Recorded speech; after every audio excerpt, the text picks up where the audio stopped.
ডিব্ৰুগড়তে থকা কৃষ্ণচূড়া ৰেষ্টুৰেণ্টত এটি সন্ধ্যা আবেলি পৰিয়ালৰ সকলোৰে লগত খুব সুন্দৰভাৱে পাৰ কৰিলোঁ আৰু সেইখিনিতে কেমেৰাত আবদ্ধ কৰি ৰাখিলোঁ।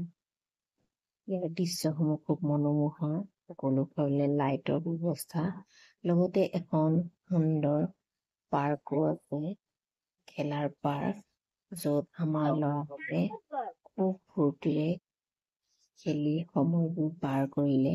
লগতে এটি চেলফি পইণ্টো আছে, য'ত আমি সকলোৱে খুব ফটো উঠিলোঁ, বিভিন্ন ধৰণৰ পজ দি।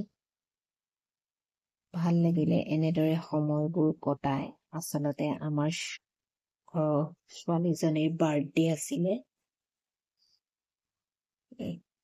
সেই সকলোৱে আবেলি একেলগ হৈ এই ৰেষ্টুৰেণ্টখনতে বাৰ্থডে পাৰ্টি উপভোগ কৰিলোঁ।